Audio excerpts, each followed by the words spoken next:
Okay, so we'll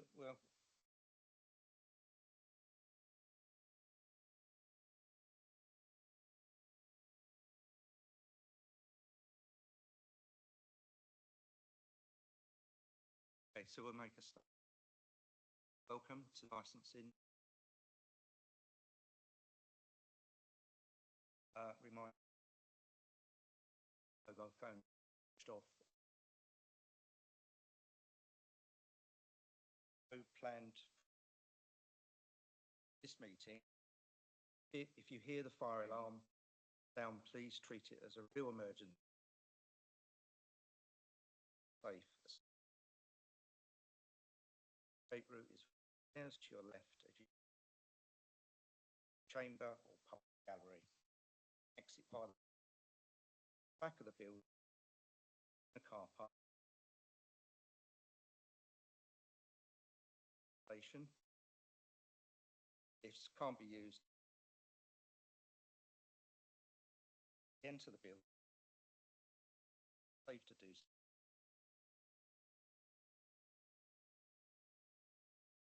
Okay, so we're back on. On apologies and changes. So apology one. Hostel. Councillor Redrup. Councillor Andre. Changes.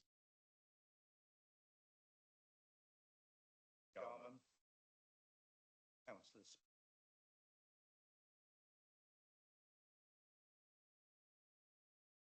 Voting.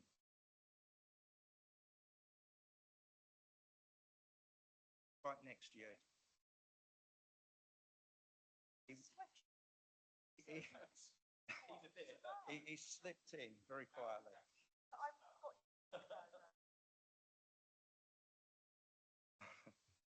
Item 2, minutes of the last meeting, to confirm the true record of minutes of the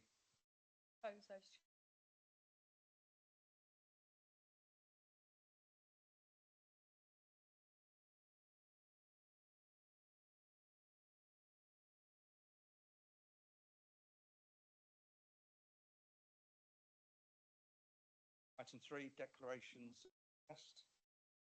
Invite members to declare any interest they might have in the matters of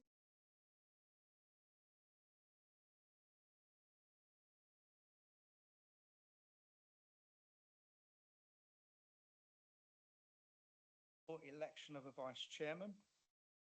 Quite happy to take nominations from. Happy to put my.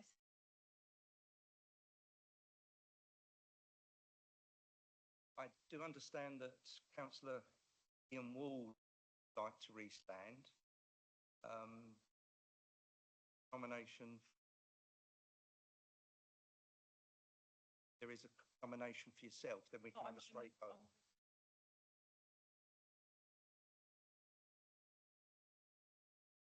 Councillor Quirk nominating. In favour?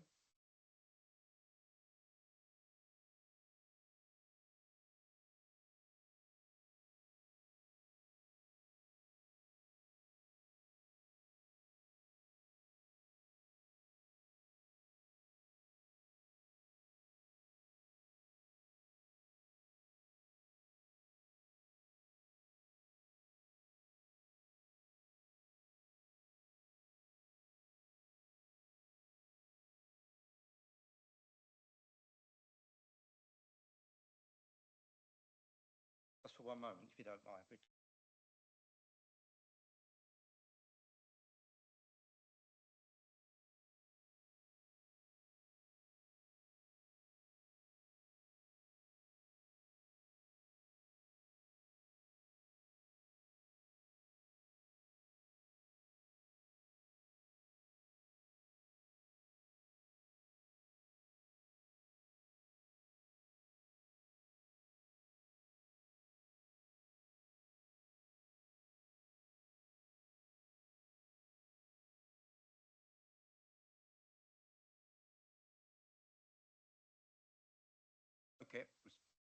didn't vote in the last item because it hadn't been clarified.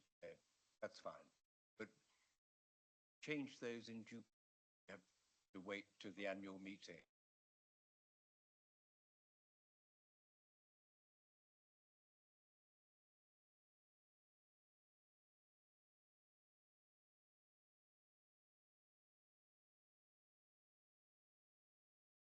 Thank you. Item 5, public question time. Unsubmitted.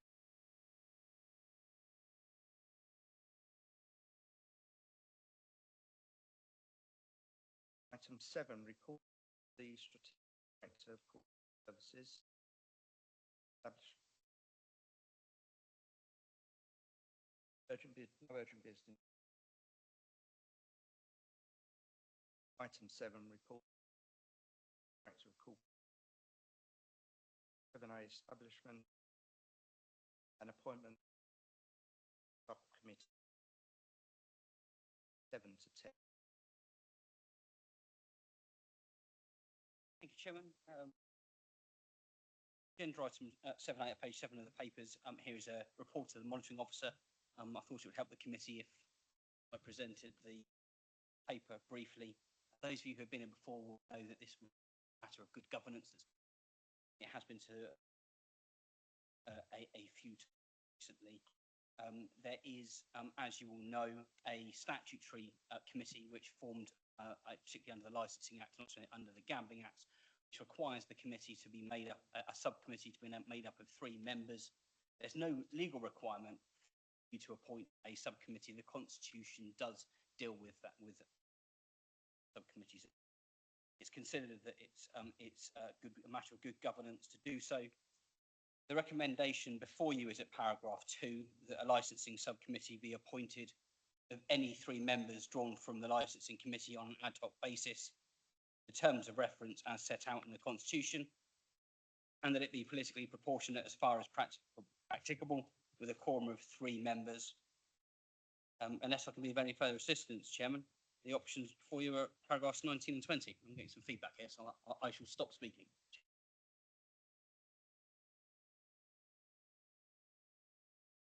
Councillor Jones-Evans, thank you. Yeah, I was going to work very well for us. As I've been here, very good system. You start good governance. So, Seconded.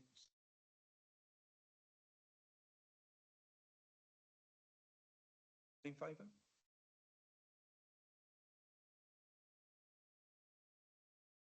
Unanimous, thank you.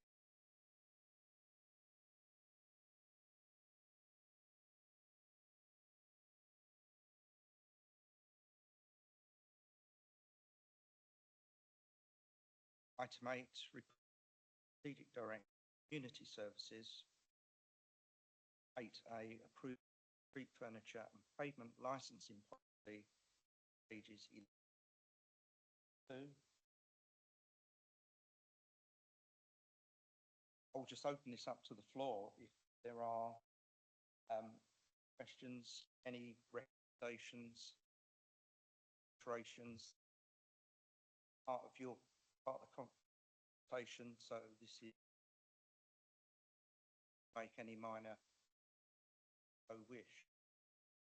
Yeah, do you like to just give a little bit of an overview of where we are with document, because there could be a bit of confusion between furniture and pavement licensing, and because it has changed slightly since we did the consultation. So the consultation originally was undertaken specifically for street furniture, which is controlled by 115E of the Highways Act, which states that anything's placed on, over, or under the highway needs authorisation from the local authority. Since that consultation, legislation changed in relation to pavement licensing. Pavement licensing was introduced during COVID as a part of the regeneration of local businesses, etc., within town centres. Basically, that enabled a quick process to enable tables and chairs to be placed outside premises. Pavement licensing only relates to tables and chairs or items placed on a highway outside someone's venue where food or drink is being served. That was introduced and made permanent by the Levelling Up Act, Levelling Up and Regeneration Act 2023 in March this year, around about that time. So the consultation went out purely on street furniture, and therefore we've now created a joint document which includes both street furniture and pavement licensing, because it is predominantly the same principle, but there are some minor changes and conflicts between the two pieces of legislation, mainly around what can be charged and the term of the consultation process for both functions, which makes it quite complicated for both the public, businesses, and for us to ensure. So hence why there are two separate sections within the policy than perhaps what you may have seen when we sent the original document out as a part of your consultation back in January. So the policy has been rewritten, and you'll see that quite clearly, and the highlighted parts within the first section under street furniture are the elements that have been changed, and the whole of the street furniture payment licensing section is new in the policy. Where possible, we have reflected the comments which were received during the consultation phases and have been added, and you'll see at Appendix 1 those comments which were made and the areas which have been changed within the policy. Hopefully you've been able to read it, and I'm happy to take any questions or comments regarding the proposed policy as part of the consultation. Any comments that were made today will be put together into a report, which then will be put together to inform full council to make the final decision on the approved policy. Thank you, Chair. Thank you. Councillor Jones-Evans, thank you. Thank you. Got a question, if I may, Chair. Mr. Winchcombe, on page 23, or no, page 7 of the policy, talk about A-boards.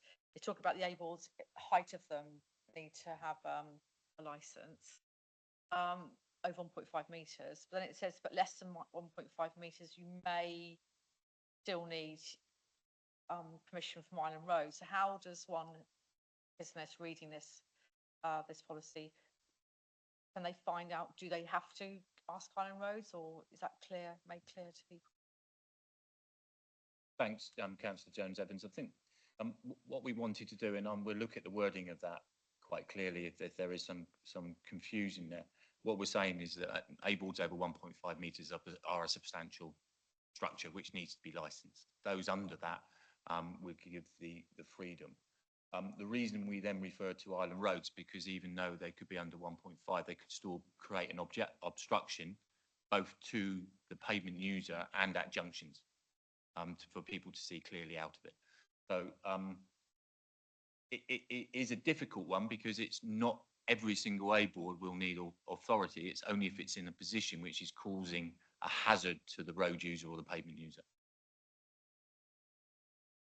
Yeah, I think obviously I've got Newport Town Centre as my ward, and I do get complaints, especially from people that maybe have some ability issues or sight impairment.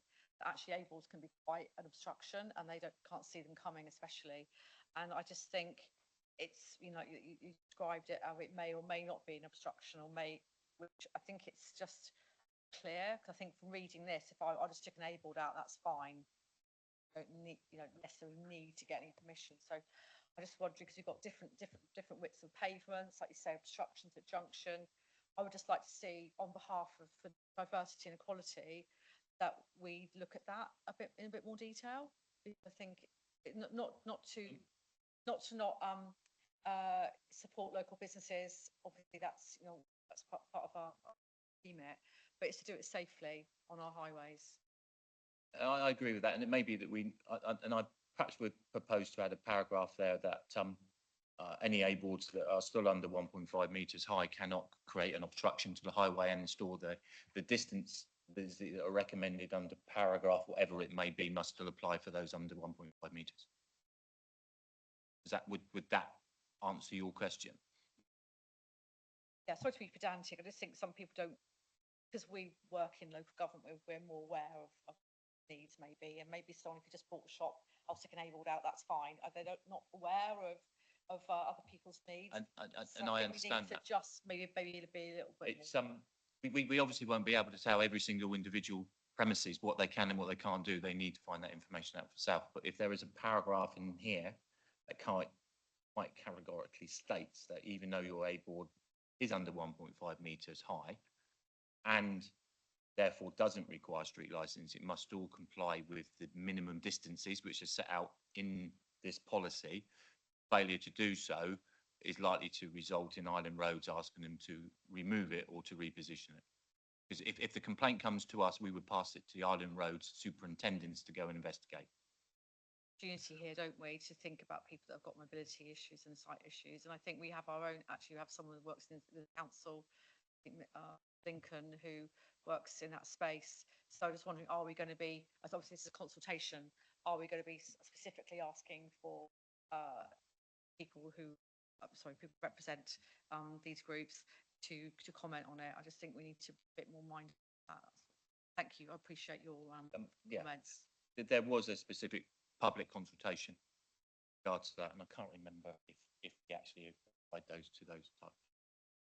Certainly, I'm happy to add that, which would clarify your requirement, but then, because that is the distances that are included within paragraph, which is 1.5 metre, minimum gap of 1.5 metres, and to enable people to progress through safely. So I think that we're happy to include that. Thank you, Kevin. That answers your question. Thank you. Mine was similar to Julie's, really. I'm not clear, apologies if I've missed it, how much of the A-frame is sort of under licensing remit and how much is under Island Road's remit anyway. I mean, where would people expect to be going for permission to put something on the street or on the road? Would they be coming to licensing, or would they expect to go to Island Road? And is that clear? So it's kind of really the same, similar to Julie's.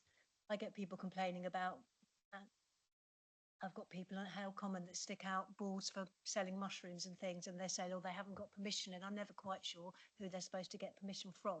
So I'm sort of echoing what Julie said, really. And I don't know if there's a crossover here with Island Roads and whether the public would be aware of where they needed to go.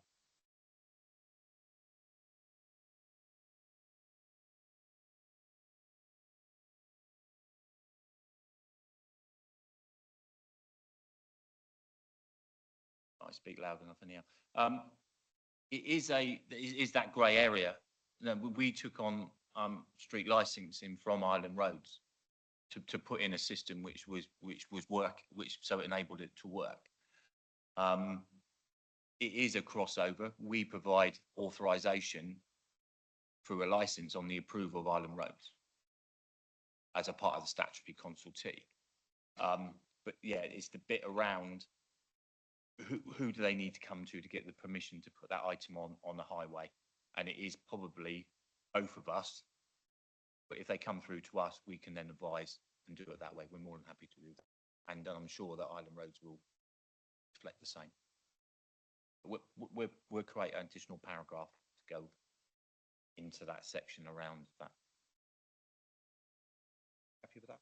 Yeah, thank you. I think when there's grey areas, or sometimes there's two people doing one job, it sometimes can be that either both people do it or that each one thinks the other's going to. So yeah, extra clarification would be super. Thank you. Councillor Ward, your name. Councillor Bacon. Well, actually, my point follows on from the last two, but I think it's largely covered off now. When I did read this, I seem to remember many years ago when A-frames were first licensed, and it was quite contentious at the time. I've heard all the answers. The only thing that occurs to me is whether it might, instead of just actually putting that amendment in the policy, whether it might be worth giving some clear guidance. I did read this and think most A-frames are below 1.5 metres in height. They could be a bit of a free-for-all. You've clarified it a bit, but I think something publicly out there, just in the policy, a lot of people still won't read that. In relation to that, the licensing on the 1.5 metre A board is being added to this policy. Before, there would have been a free-for-all because there was no control over any A board. So that could have actually created the ambiguity and the confusion around that. So I think that we'll make sure that that paragraph is added for you to comment on and determine at full council. That answer your question, Jonathan? Yeah, thank you. Councillor Ward? Thank you, Chair. Kevin, one of the problems I have is multiple A boards on a corner. You know, and the business is actually 50 yards up the road because they're, you know, foot passengers that aren't walking past their shop front, they put an A board down there. And sometimes I can end up with 3 on a street corner. Is there a limit to the number?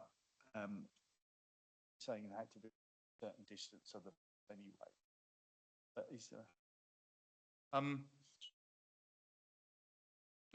The distance is a difficult one because unless it's creating an obstruction or it's greater than 1.5 metres, as the policy states at the moment, there is no way to control it. We could write something in the policy, say it has to be, but it's then how we enforce it, what powers we have to remove it, because I don't think there is a power to do so. Expand on that point, Chairman, if it might help. Please. So just to expand on the point, my colleagues in the licensing authority have just said that the highways authority is separate, and licensing authority pick up the licensing of these things on behalf of highways, and so they would take a view on the matters that fall within the policy that's before them. The council has separate duties as highway authority to ensure essentially the free and unobstructed flow of persons along a highway. And so if there were things that fell outside of this policy that weren't, say, subject to consent under the policy, they could still amount to an obstruction, which Island Roads, or indeed if it was on a footpath, the Rights of Way authority could deal with. And those powers include the ability to simply remove the obstruction under common law powers if it's their view that those things collectively or individually cause an obstruction. And I would certainly suggest that the more that you have, the more likely it is that collectively they do cause an obstruction. So there would be powers available to the local authorities to deal with those things. Thank you, Mr. Guard. Ian, does that clarify? Yes, it does, yes, thank you. So we go to Councillor Fuller and then Councillor Jones-Evans.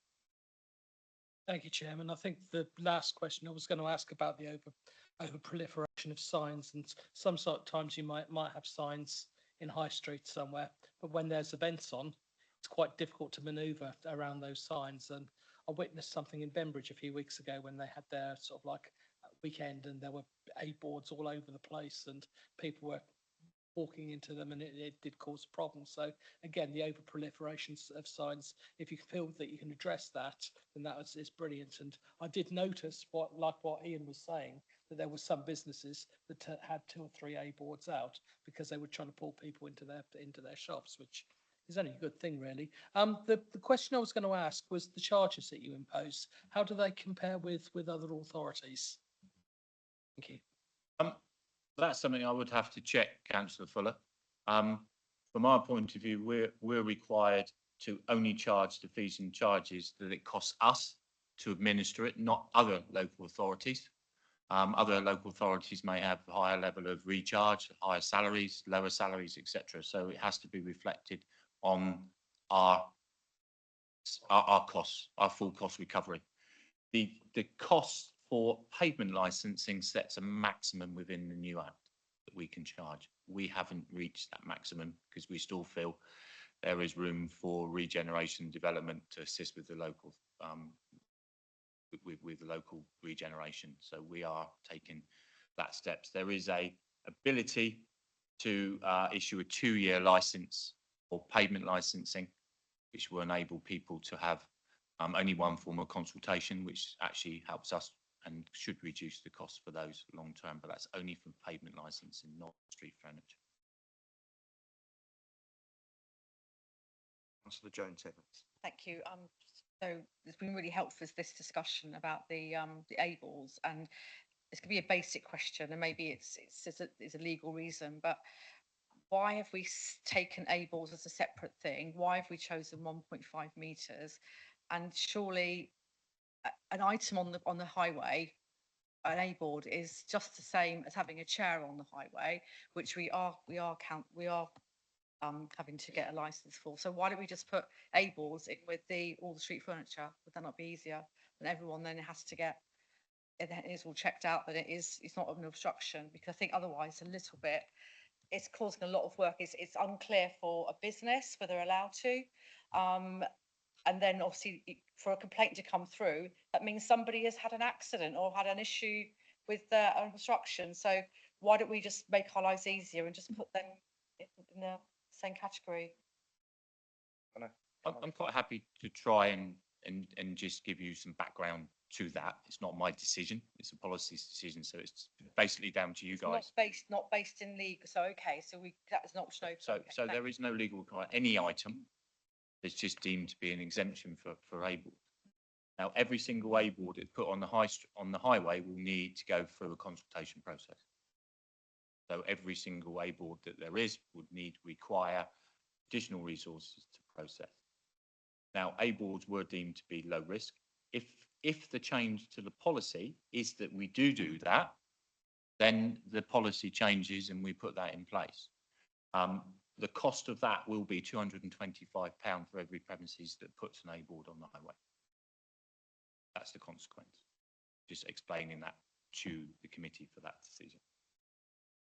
Is that 225 every time they apply, or would they, you don't know, you can't, yeah. So if they, every day when they decided they wanted to put something out to advertise? They can apply for license up to 1 year. Okay, so they could say we're going to put X A-boards in point A, B, C, D. It could form one application. Okay. So, question for me then, if that were the case, charge on per application, does that cover street furniture as well? That completely separate? Would there be So the A-boards, additional charge? the A-boards would have to apply to payment license, and would I say they would have to? We need to check this legally, because they could actually need two consents. The premises may need two consents, one under street furniture because of the link, and then because only the tables and chairs can be licensed under the pavement licensing. The A-board then may need to be licensed under the street furniture legislation under Highways Act, and we may need to speak to Ben around whether that's a legal requirement. They could be needing two applications.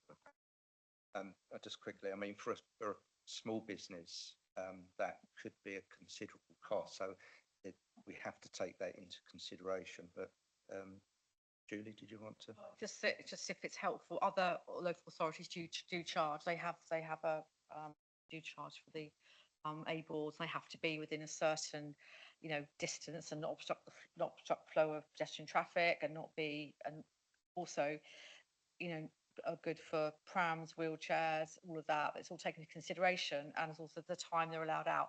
So, for instance, looking at Liverpool at the minute, and they charge £200 for a 3-year license. So it doesn't necessarily have to be a terribly onerous thing. But I just think we just need to. Our streets are for everybody, and I know we're trying to backtrack, because 30 years ago we didn't have A-balls, did we? They just sprung up.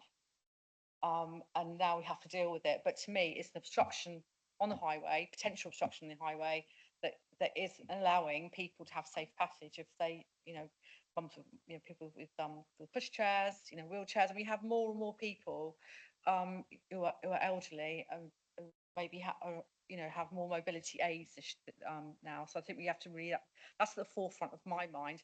Our narrow pavements as well, our busy streets, people having to walk in the street. I've had I've been, I used to be on licensing committee for 15 years, and also the member for Newport Central. It's probably one of the things that people do complain about a lot, proliferation and the unsafeness of it, how they feel unsafe. So I think it's an opportunity for us to get this right. And I think if we look at other authorities, and I think Councillor Ward, you may have said about other authorities, what they do, I think we should look at that, because we don't have to reinvent the wheel, do we? Here we can can get it right maybe before we make the policy. Thank you, that's a valid point. Kevin, did you Chairman, just want I'm come in happy on to that? amend the policy if that is a decision of the licensing committee here as a recommendation to full council. So it may be that you may wish to take a vote if that's a decision that the committee would like to take forward to full council for us to put that into the report, make the amendments to the policy. I mean, I think before we get to that, we do need some clear description of a particular amendment that we wish to put in. Can we do that here now, or is? That's a motion. So you could, for example,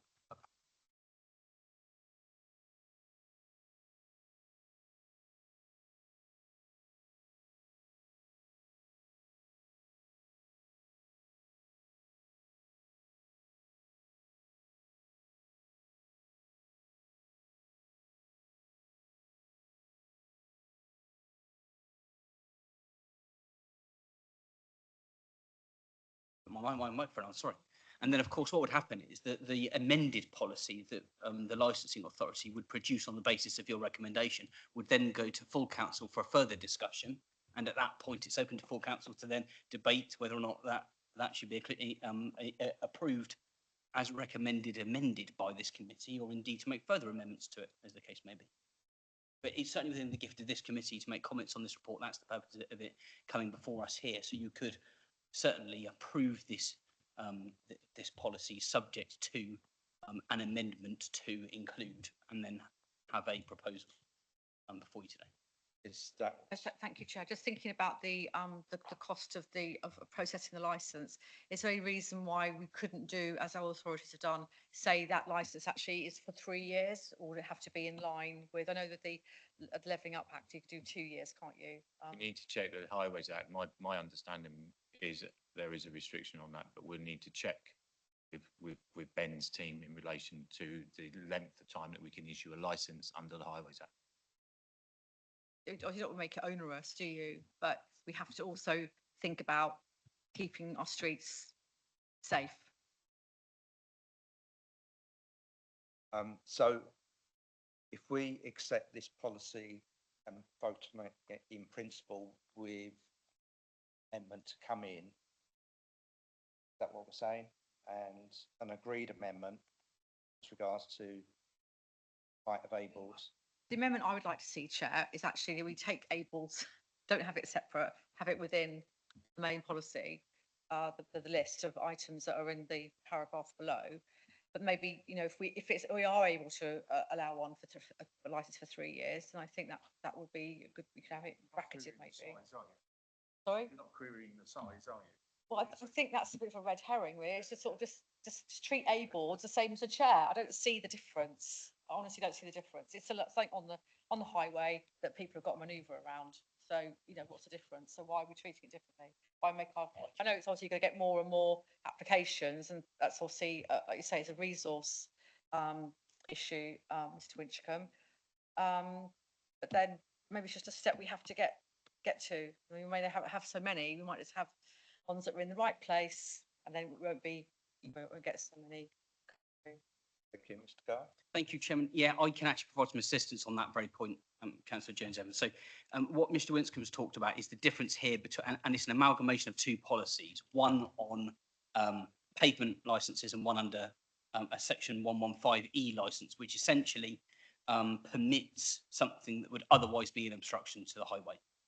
Under the guidance that came out for pavement licences, you are limited to what you can approve under a pavement licence. So this is what the law says that you can do. So furniture which may be placed on the pavement includes, and I read from the statutory guidance here, counters or stalls for selling or serving food or drink, tables, counters or shelves, chairs, benches or other form of seating, umbrellas, barriers, heaters, and I'll go through it. I sort of rush through that point because at paragraph 1.7, it specifically says that advertising boards are not included in the definition of furniture within the pavement licensing regime. So as well as needing consent under the Highways Act, there may additionally be the need for another separate form of consent it under the planning regime for advertisement. So the point is that advertising boards are not something that can be licensed under pavement regime, which is why your licensing authority is keeping that separate. One is a section 115 consent and one is separately about having A boards. And so even if your licensing authority wanted to include those things, it couldn't do that under the law. So then what you'd end up with is potentially an unlawful obstruction, because you wouldn't have been able to consent to it under that regime. And that, so at the moment, and I'm very mindful that this is quite new law, the section 115E legislation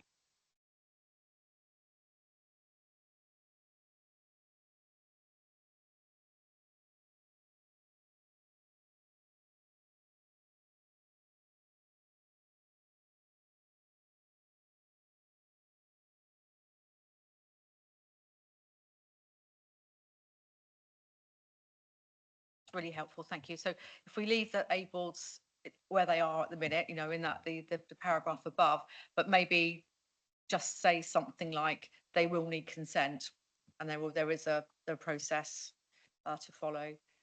And I think, because I think I've never seen an A board over 1.5 metres. I don't think. Might be one that's on the wheat sheaf once, I think, but I think I can't think I've ever seen one that big. Thank you. Councillor Spink. Thank you, Chair. I may be asking a question which is answered in the papers, only having had a very brief look at them. But I did notice in the comments received during consultation that one resident, I've just looked finding it here, raised an issue about insurance. I don't know if that is valid. He says, my only issue is why the Isle of Wight Council say £10 million liability. I've researched other council and their minimum liability is 5 million. Why does the Isle of Wight Council have a different amount? And this has doubled my insurance premium. I don't know the answer to that, I'm afraid, or whether it's relevant, but I did spot it. Thank you. Mr. Gallagher. Yeah, I can address that.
Thank you for that. I'd be simply guided really by the view of the committee, seeing as I'm not actually a member, but it did strike me as a pertinent point in the consultation. But thank you very much.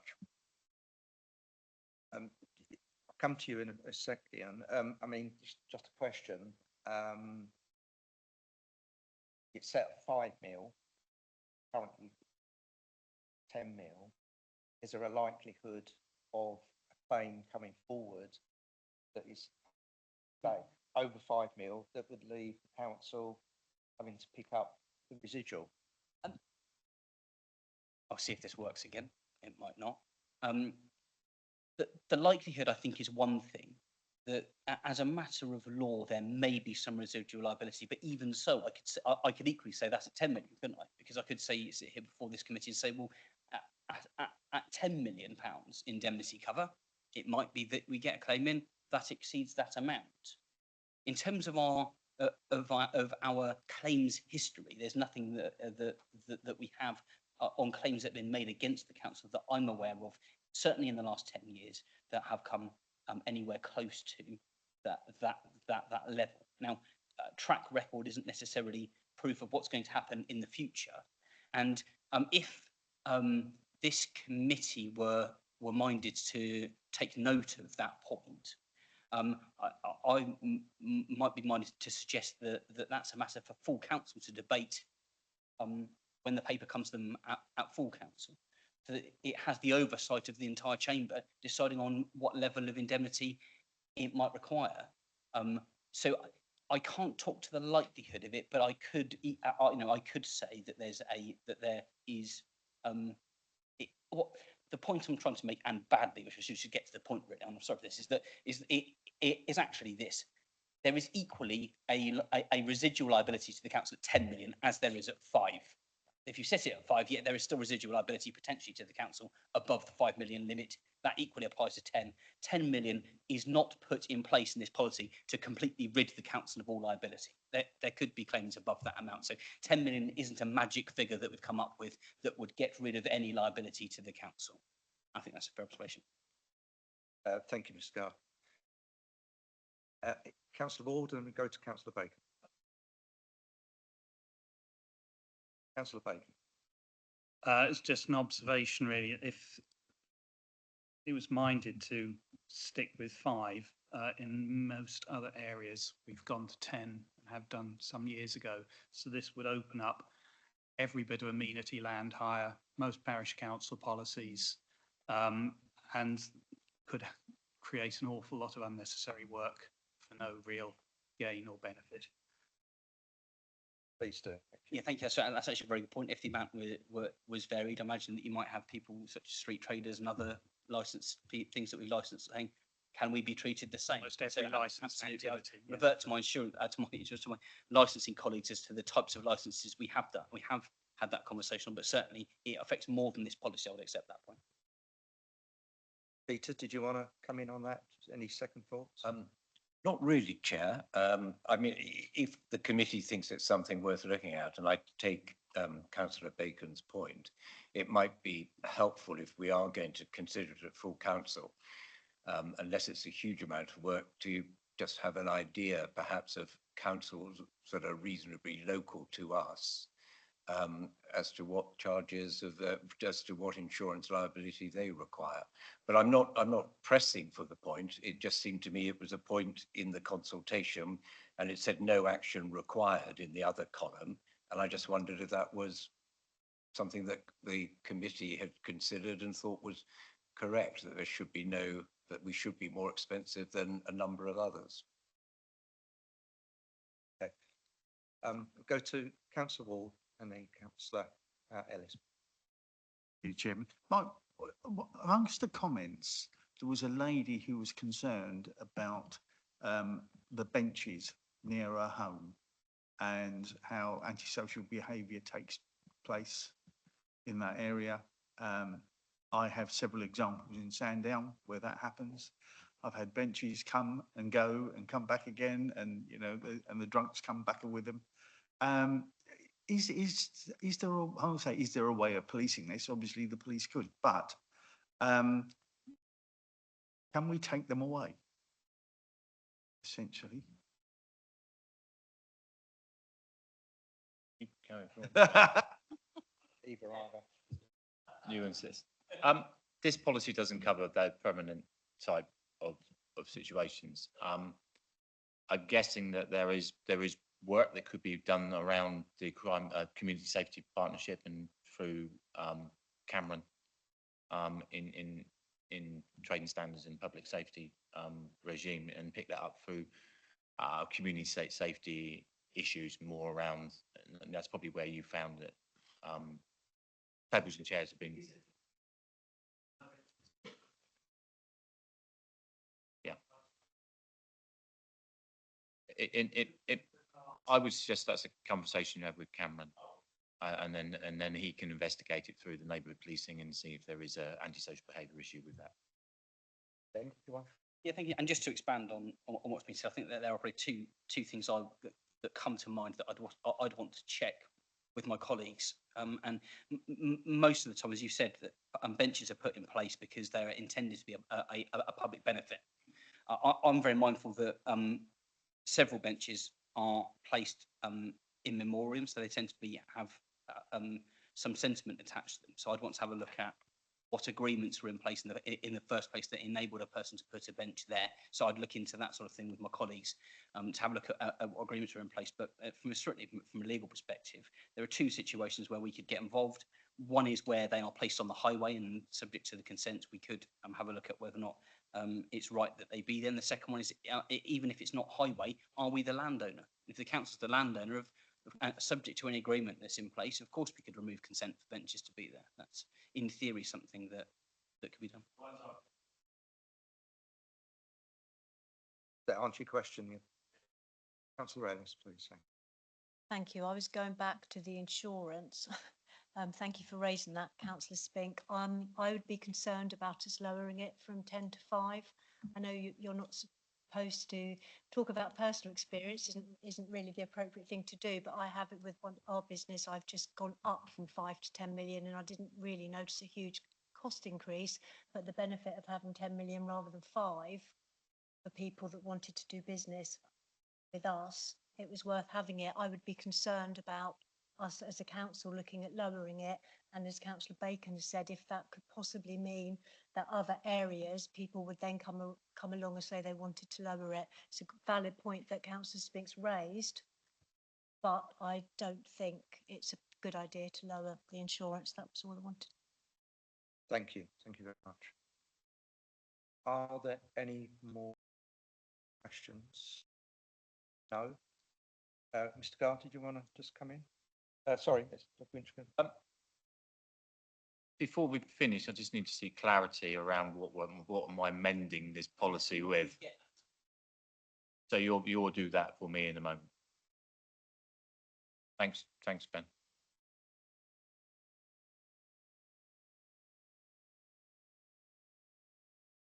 Yes, if it is, Chairman, at the moment, the recommendation here is at page 11 of the papers before us, and it's the revised licensing. The licensing committee recommend approval and adoption of the revised street furniture and pavement licensing policy 24 to 2029 to full council. And I might suggest that if there are any amendments that want to be included, we add a line to the end of that which says subject to an amendment to, and I believe it was the ABOR's Councillor Jones Evans that you might put and seek a seconder to have the height, if I remember correctly, the height limit of 1.5 metre removed, but retain the reference to A-balls. So all A-balls have to have a. That's a massive view. Yeah, that's how I understood your point. So you might seek that And is. if it's helpful, I've sent Mr. Winchcombe the link to Liverpool policy there. If it's helpful, because if you're looking through that section 4 and section 5, A-balls are mentioned in both of them actually several times. So I think it's just going to be clearer for anyone wants to put anything on the pavement. Right. Essentially, That's what I'm trying to get to. Yes. How we do that. So These are essentially, officers, but that if they know that's where that's what we're trying to achieve. The policy, it can be amended accordingly to your wishes. You know, the policies is set by committee, by full council. So if it's a recommendation from you as elected members that the policy is amended to remove or to actually change the policy to say that all A-balls will require licensing under the Highways Act 115E as well, then that is fine. We just need to be aware that there is a cost for every single A-board, which will be considered, and some premises who require pavement licensing, as well as who wants to put A boards out will need two separate regime permissions to do so. And Chairman, that's actually option 2 at paragraph 32 of the report. So the licensing committee will be recommending approval, subject to any minor amendments proposed if deemed necessary. And you've heard from Councillor James Evans on the type of amendment that she's recommending is made. And it's open to you now, Chairman, to look for a seconder to that proposal. And if there is one, to take that to a vote. If we could look at the length of the length of a license that we could apply for an A board, so we could be less onerous as possible. That would be governed by the legislation, so that would come. Well, naturally Liverpool's within. got 3 years, so I'm guessing that's possible then. Not complying. I would like to seek legal advice on that beforehand. Okay, so we got the proposal, and seconded by councillor David Adams. So could it just clearly be read out what it is? Because I'm very unclear at the moment. I'd like to read out the proposal, please. I think we're what I've asked for is that we revise that section about A-balls, and they have to, anything over 1.5 has to have a license. We're taking that out, that all A-balls have to have a license. So that's that particular part of the amendment. And you're saying, Mr. Gard, that the option 2 is that we pass the policy with the amendment. Well, sorry, it's our part of the consultation, isn't it? It's actually going to full council for the full for the final decision. This is the advice from the licensing committee.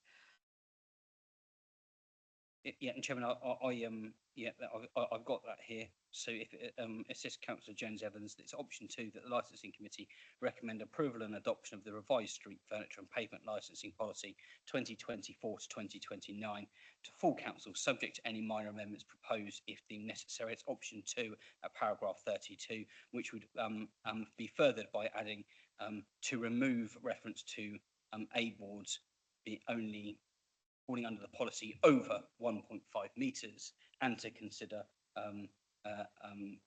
the length of licence that is to be granted under the policy. Mr. Guy, can I maybe for a simpler that all A boards will require licensing, full stop? Yeah, and that would be provided that they actually cause obstruction in the first place, because of course if they don't amount to an obstruction, they don't require the licence. So That's really helpful, because what we're looking for is clarity, and also to have equality for people using our pavements, don't we? So that applies to all A boards regardless of height. That's where we go. What I would like. Councillor Bacon. And just for clarity, could you, I think it was said earlier, what does that mean the cost would be to any business that's seeking an A board? Because they would all come within the licensing regime. Now, what is the cost that would impose on each business? Currently, the licence fee for pavement licensing is £225 per application up to 1 year. So this is effectively saying anybody that wants to put an A board out is going to have to apply and pay £225 to do so. Correct, Councillor Bacon. Qualify that though. However, Liverpool City Council, they allow it for 3 years per licence. You don't have to apply every year. I think that is within our gift. I understand how long a licence is for within reason, within legal. I think Councillor Jones Evans, we need to clarify that before we make that from a legal point of view. Absolutely, yeah. What we're saying is I've just done a little bit of research, and it doesn't have to be per year. Bacon. So again, as an observation, that would still mean a cost to a business of £75 a year.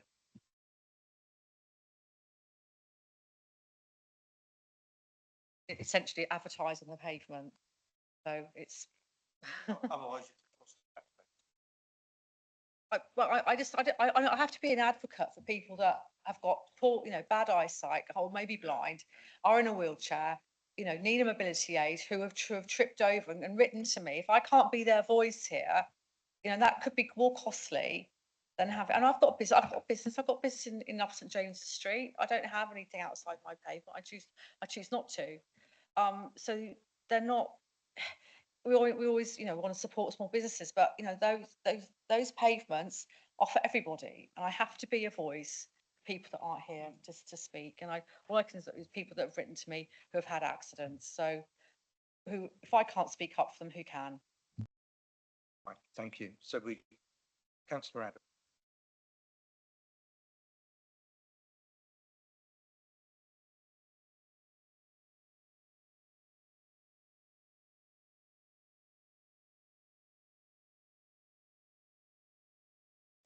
Sorry, it seems to me if someone comes in with a board of 1.49, I know I'm being a bit pedantic here, but there are these people that do that and they don't pay any charge. And I think these boards are a hazard. Being quite tall, I actually find some of the smaller boards a bit more hazardous than the taller boards, because I might be looking in someone's window, turn round and like, bang, they're saying, a few years ago, I wouldn't have noticed it so much. Since I've had a replacement hip, now needed a replacement knee and another replacement hip, I find these things are becoming a little bit, they can be becoming a little bit hazardous. And I just think, in a manner of fairness, why don't we just license these across the board? But I also think at the same time, we need to look at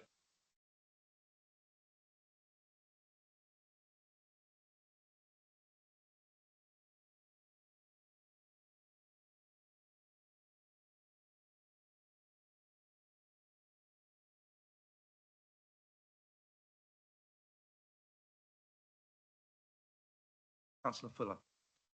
I think the cost for businesses is a concern. And if councillor Jones Evans was to say that she would look to put the charge the board cost to £75, that would be much more preferable to me, because I think that, businesses are having it pretty hard at the moment. And I think we also have to look after our businesses, our town centres. And if the reason for you bringing this in is to make sure that you can pay a fee of, say, £75 a year, why don't we just say, well, let's put in a fee. We're not going to be putting in fees for boards that are over 1.5 metres anymore, but there are going to be a lot of boards that are a lot less. So I would have thought that so long as it's cost effective to do that for our officers, then I would be looking at lowering that price. I think Councillor Fuller's hit on the right point here. My understanding is the fees and charges are set that are cost neutral. That is the cost of processing the application. That's my understanding. So the only way you can make it £75 a year is if you make it a 3-year license, and that works out at £75 a year. Because what I understand from officers, that cost of processing a license is £225. I don't think it's in our gift to say we'll do it for nothing or 50 quid or anything like that. The only recourse we've got is to extend the length when they have to reapply. That's my understanding. I may be wrong. I'm sure Mr. Winchcombe will tell me if I got that wrong. So if we would have to review the cost, but the major part of that cost is undertaking a consultation process for tables and chairs or any item on the highway. And then the cost that is written into it to enable us to carry out an initial investigation in compliance with their consent. Any enforcement work thereafter becomes a part of the prosecution process and reclaimed through the magistrate's court, or whatever that process may look like. There are regress and powers within 115 of us of issuing a notice to remove. We have the power to do that, remove the item from the highway if it is causing or in breach of their, if they do not have authorization or in breach of their authorization to do so. The period of time is the bit that we need to do it. I think Ms. Ball is trying to find that at the moment in the legislation. At the moment, if there is an extension to that period and it's permitted, then that needs to come as a part of a recommendation from the committee.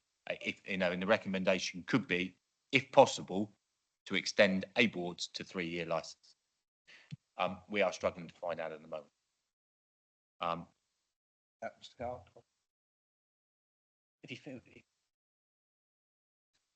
So yeah, so I've in my haste of looking at the law while I'm sat here, I can provide something which it appears to me at this case to be the answer. And if I'm wrong on this, then we will make that this point when it comes before full council.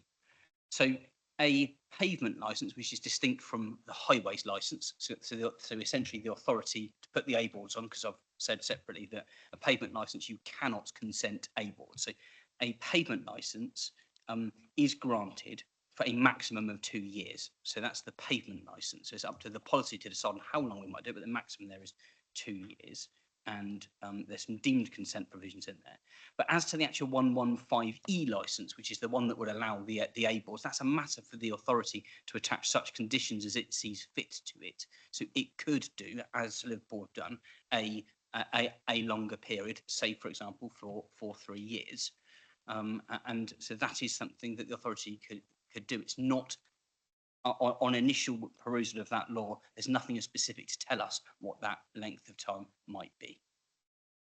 Be helpful, Mr. Garth, so we could be thinking about that. And we can balance out the safety of our highways for all users with the trying to support our town centres. That's for. Thank you. Councillor Ellis. Thank you. My question was around the cost implication. We've talked about the cost implication to the small business, but it was around the cost implication to us as a council. But I think you've probably answered that or covered it. But it's really good news if we can make it for 3 years. I think if we can make that cost effective. The costs for licensing, as many of you all know, are licensing is self-financing. So the income we get is what we get to run our organisation on in the licensing. What I would need to review is the capacity that the team has to undertake that, if that was the case, and what resources I need to implement. But that's not for you to determine here. It's for you to set the policy, and that's then for me as an officer to manage thereafter. Please. Well, I mean, I don't know what our colleagues think, but if there is no limit, as Mr. Muscar said, why don't we sort of talk about 4 years?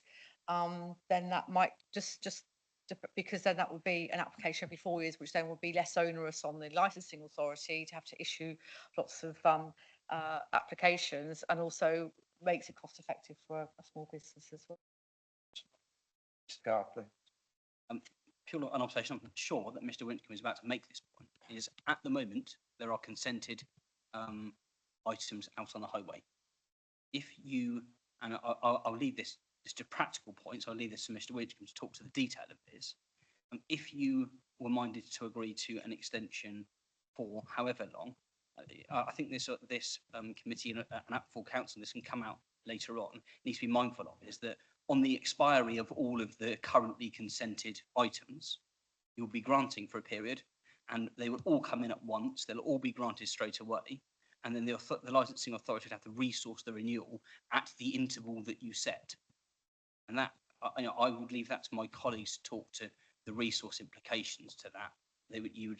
You aren't staggering them now to come in at intervals within those periods. So that, from a resource perspective, is probably what my colleagues are talking about, needing to bring that back to full council. But it is within the gift of the authority to set the limit that it wants to have those items brought to them. The cost of keeping our streets safe, isn't there? So I'm just thinking, just trying to balance out a way forward, really. Kevin, did you want to? Yeah, I think if we're minded to extend the period, we need to include within the recommendation when that starts from, and that when any other renewal kicks in, that it comes into place.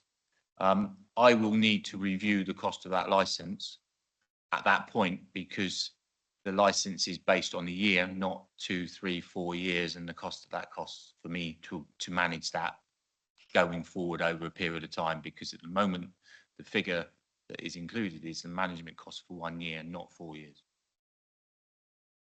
Because it will cost me more to manage it for 4 years, because we would still get, we will still need to check, we still need to make sure compliance with the consent over 4 years and not over 1 year. So it costs me X number of pounds to manage a license for 1 year. We go out and do the checks. we're going to have to do that for 3 more years. There's a cost implication for that. So the cost could increase. That's what I'm saying. So please don't get hooked up on it. Will be 225. I don't know what that figure will be.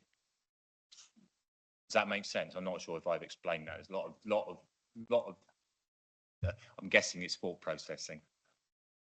Councillor Quirk. I'm new to this committee, but it seems to me that we, in licensing terms, we approve licenses and then when it goes wrong, we take them away. What's the process with ables? Because if you have a 4-year license for an able, then it's really proves to be quite detrimental to the area. You haven't got the opportunity to review that every year. So what opportunity do we have if it goes wrong? In the proposed policy, and I'm not sure what section it is, it's probably at the end of the first section under enforcement. I'm going to take a hasten guess, section 9 of the policy, if someone can check it for me, that the enforcement powers are listed within the policy. And that is we can serve notice to remove the item from the highway. So even if, say, you've got a premises license, they still have a license revoked, you can do that like that, doesn't mean they've got it and they can just do what they like for. Ian, councillor Ward. I'd like to support Mr. Winchcombe. He's got an operation to run and it's got to be funded. And it's all very well us sitting here saying, oh, let's extend it to that and let's extend it to that. And that means he might not have the resources to do the job he's trying to do. I think we have to ask Mr. Winchcombe to go away and do his costs analysis and then come back to us, if you like, and say, have a license for that many years or whatever the case may be. Councillor Ellis. So does that mean that really we need Mr. Winchcombe to put this together and then it to come back to us before it goes to full council, or are we going ahead with it going to full council when we're not really clear what we want? Should it not come back to us? Guidance, Kevin, please.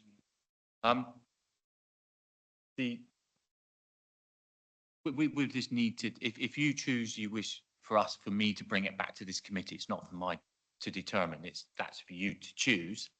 But what you would note, that if you wish me to do that, I'm not sure what the date of the next licensing committee is, but it would mean that the decision would need to be deferred from the next full council, which is 3 weeks' time, 4 weeks' time. So that would be removed from the forward plan for that meeting and placed on the forward plan for future meetings. And I'm more than happy to do that for you. That's not a problem. That's what I'm here to do, and I'm happy to do that. But I'm just explaining what the consequence of that is. To be helpful, sorry, Mr. Guard. Sorry, I was trying to second guess. You'd want, would you, Mr. Winchcombe, a recommendation for what it is you're looking for? So if, for example, you're looking at what are the costings for 3-year licenses?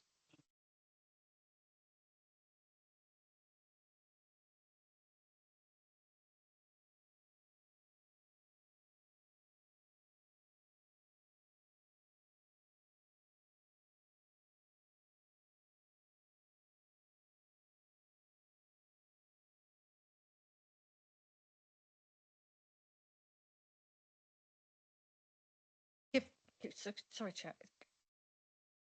Given we're not making a decision on the policy here, it's going to be at full council, would it be appropriate and helpful if the amended wording or the options you go away look at were just shared with the committee? We could use that as a consultation. Would that be, could we do it that way? And then you won't lose any time going to full council? We can That is possible. The problem I will have, and this is more from probably a committee services process, that I think I've got to, when do I need to turn the report around by, Mrs. McDonald, or full council? When do you need to get a call over?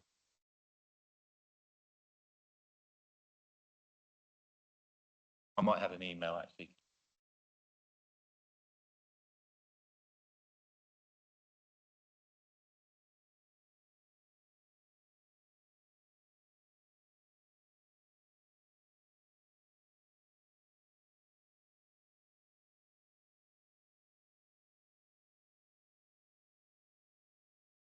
call over, I would need to have the report prepared by the end, for the end of the month.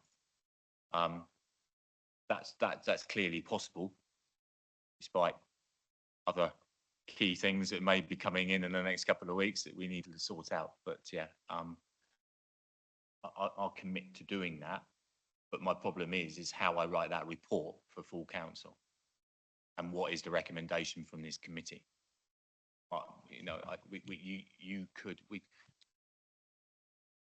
we could do a virtual consultation, but then do we have a how we then get a decision from this committee through that process? Which Chairman, I'm bearing in mind a our recommendation here. Yes, please. I'm very mindful that there's a proposal on the floor from Councillor Jones Evans, seconded by Councillor Adams. What my suggestion might be is that there wouldn't necessarily need to be the further consultation envisaged. Your motion, proposal and resolution today could say to approve this policy, subject to the removal of the 1.5 metre limit on A boards, and subject to its report to full council, including costings for licenses at 1 year, 3 year and 4 year length. And that would then negate the need for further consultation. If that was possible, I'm looking to my colleagues to do that, all that would require them to is to bring the policy before full council as it stands, but with the recommended costings for, and I give these as an example because they've been mentioned today, for costings for the licence at 1 year, 3 years and 4 years, for example. And then you could make your decision at full council based on which one of those 3 options you wanted to adopt at that time. So that would mean that you've seen the policy, considered it, made your recommendation, and then that would then be taken to full council. And it remains open to people in the room to vote against that as a motion and then make a further proposal. But that isn't the type of motion I think this committee could make if that were possible. I think that's clearly possible, but what I wouldn't want the committee doing is making a decision purely on the cost of that licence, because that's basically what you're suggesting here, is that we're going to review the cost of that licence and make a determination based on how much it's going to cost an individual premises. And those costs can change yearly, and they will change yearly with what the full cost recovery cost looks like each year, with pay awards, with additional costs for rechargeable costs, etc., etc. The key thing is for this committee to determine whether they feel it is safe for unauthorised A boards to be placed on the highway up until a point where an Island Roads area supervisor is contacted or noted that the A board is causing an obstruction to the highway. That's how it works now. If an A board is causing an obstruction to the highway and it's brought to our attention, Island Roads' attention, or just purely from their inspections, then the A board will be removed or relocated. That is how it works now. I understand Councillor Jones Evans's comment, and it's a very valid one that perhaps all A boards should be consulted. And I think that is the critical bit today, is whether you believe that an A board should be licensed or granted consent under the Highways Act 115D. That is the critical bit here today. The charging and everything else, what I didn't want you to get hooked up on when I mentioned it earlier, is not to start making a decision around it's going to cost 225 for a premises, because that's what it is now, based at what is set, the criteria we need to do. I'm going round in circle a little bit here and probably waffling a little bit, but basically the criteria is, if you believe a board needs to be licensed, recommendation should be, we believe that all A boards should be licensed for a period of XYZ, and then it's then for me to go back and put that in place. Yeah, just Mr. Guy. a very, very quick point, Chairman, and it's just point of clarity, it follows on from what Mr. Wincham just said, which is this, is that my suggestion to the floor wasn't a legal recommendation, it's a matter for this committee is to decide on what it wants to decide on. It's open to you to make such resolution as you see fit in the circumstances, absolutely. Okay, councillor Quirk. I totally support the idea that all A-boards should be licensed. I don't like A-boards. I think they're dangerous, they're an obstruction, but any policy that makes it cheaper is actually not a particularly helpful policy to the public. It's helpful to shopkeepers, it isn't a helpful policy for the public. I would actually quite like to keep it at 1 year, make it clear that it's reviewed. The situation is under ongoing review, and actually it's not as attractive an option as it might be if you have the same fee or a slightly higher fee for a much longer period. So I'm totally in favour of the first part, but not in favour of the second part. Ian, councillor Vaughan. Chairman, what I got from the sort of tail end of our debate when we started talking about having 2-year licenses and 3-year licenses, and this was to spread the cost of the 225 over 3 years. And quite clearly, to me, that's not feasible because we have to cost things as we do them. And as Kevin said, you know, he doesn't know, can't put his hand on his heart and say that cost won't go up. It might do. And I think we have to have that flexibility. Saying, oh, well, let's give them a license for 4 years. Yes, it helps the business, but actually it doesn't cover the costs. I think.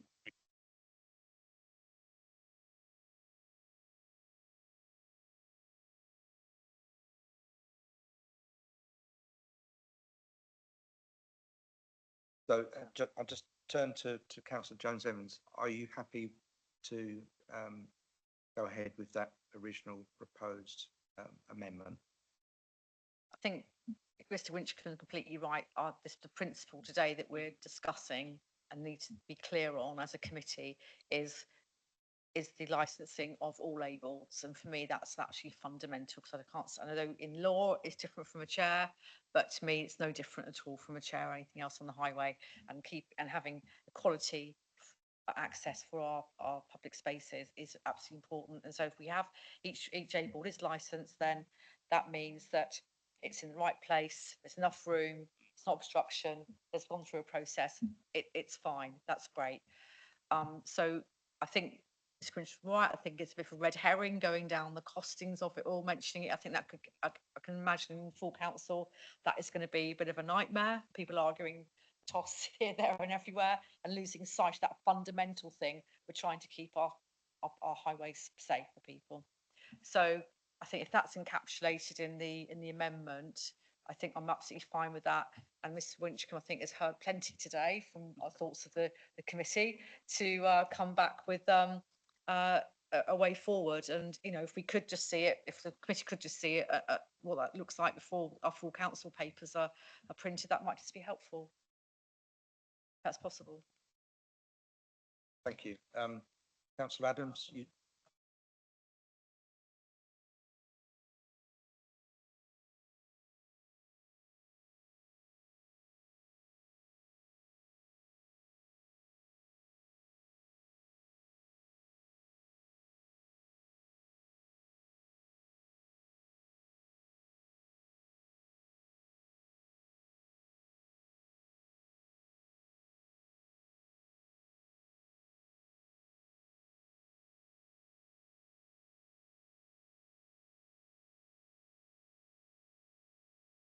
Are you happy to go ahead with your second motion? Just very quickly, a question from me. So our next licensing committee is November time, isn't it? So as regards to costings and for the committee to understand that, how is that going to work? Or is that a hybrid meeting? The setting of fees isn't for a committee to make. That is for an officer decision around, and it's quite clearly the legislation states how I set those costs. What I will say to add to this resolution, what it would do to assist us as officers is have a date from when that resolution should be kicked in, because at the moment, A boards are not licensed, so we need a start date when that has to happen from. There's the recommendation from this committee, if that's. Yeah, and that need not come necessarily from this committee, because that could be a matter for full council Yeah, debate. it could just be a recommendation. Yeah, so your recommendation would be to remove the 1.5 metre limitation on A boards, have all the A boards licensed at a date to be agreed by full council is fine. And we would need to do some work with businesses to that process, because at the moment there is, as everyone says, there are a number of A-boards out there which we would need to go and speak to the premises and implement that process. Councillor Jones. Would it be helpful if there, I don't know if we're able to do it, but say it came in on the 1st September, that we gave almost like a year for businesses to actually, across the island have already got them, to invite them to put their applications forward. Is there kind of like we got any leeway of time wise, or we're going to take a different approach, or do it by town approach? I don't know, is there a way of just like, so not everything comes in at once, and that could obviously be lots and lots of work, but almost have a staggered approach to bring it in. I don't know if that's possible. I think we have to be careful that we're not giving other towns precedence over, and if you think about it, for instance, let's make this example that we do Ride in September, Newport in January. The people in Newport have had 3 months extra ability to put their license, to have a free A-board out on the highway. So we just need to be careful of how we manage that. It could be possibly that we just invite them in during next, if you've got an A-board by 1st September 2025, you're able to set whatever time span you so wish to do so. That might help the workload. Councillor Ellis. So thank you. So I think we're probably just about ready to wrap this up now, I hope. So the recommendation to full council, would it not be useful for us to be putting a date in there, and would be really, I would need to be guided by you on when that date should be, personally. My suggestion, if I'm allowed to, 1st of April 2025. That coincides with a financial year for me budgeting as well. If that's a clear answer, because then that allows me to look at what the cost will be from there for the etc., and give me 7 or 8 months work with the premises. And so, are you happy with that? Yeah, and then you'd use that time between the policy being adopted by the council and the actual date kicking in. That would be our sort of buffer period, if you like. They'd all still come in at once. So I was just trying to work out how you could. Councillor Joan Evans, through experience, most of those will leave it to the last minute before they send them in. Okay, but you could use that time, the 6 months or whatever, the 8 months we've got, would be more of a comms thing as well, wouldn't it? Getting them out. Councillor Wall. Chairman, I was only going to propose that we implement this policy from the 1st of January, 1st of April 2025. That was all, but it might be wrapped up in the greater motion. Okay, so we got the proposal, we got the seconder. You're happy with all of that proposal and the timeline? Yeah, and I just want to sort of thank colleagues. It's been a really, really good discussion, I think. Hopefully Mr. Winchcomb's got a good sense of what we are asking for. To you again, Councillor Adams, you're happy with that? Okay. I think so. For clarity, and sorry to go back over this, I'm not encouraging further. This only for clarity, because I just had my colleague from Democratic Services asking me to clarify this. So this is option 2, and it's subject to approve the policy, subject to any minor amendment proposed if deemed necessary, which is to remove reference to 1.5 metres in the policy for A boards to come into effect from the 1st of April 2025. That's your motion now, and that's seconded by Councillor Adams. And on that basis, Chairman, you have a proposal you can put to the floor for vote. All in favour?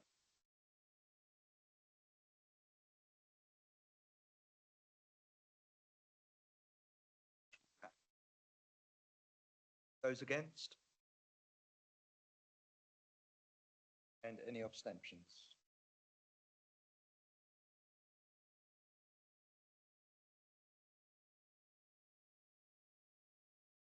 Thank you very much.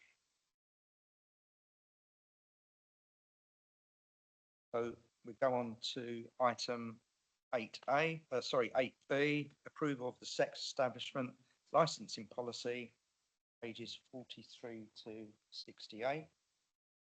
I will bring in Mr. Winchcombe again to possibly speak on this. Thank you, Chairman. Again, it's a local policy that we need to create for sex establishments which require licensing. The local government General Provisions Act 1982 provides the powers for us to license these. The report does clearly state everything that we need to be aware of within there. We did undertake a consultation. The consultation took place between the 9th of March to the 5th of April. We received one comment from the police to say they had no comment. There are some minor changes which are outlined in the evaluation section of the report.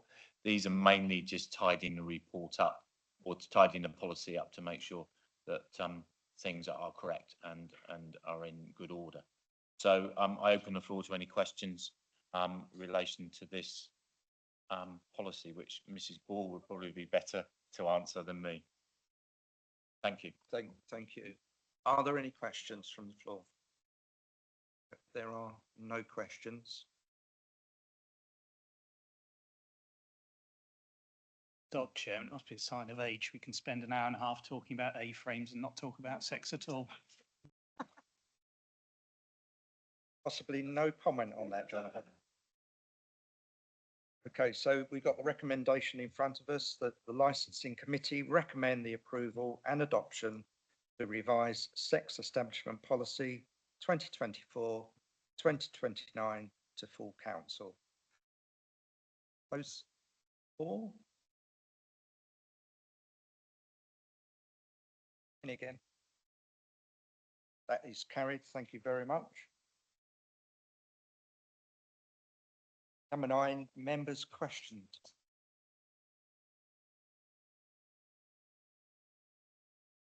Any questions at all? I think we've exhausted ourselves, haven't we? Okay. Okay. So I'll close the meeting at 17:29 and thank you for your attention.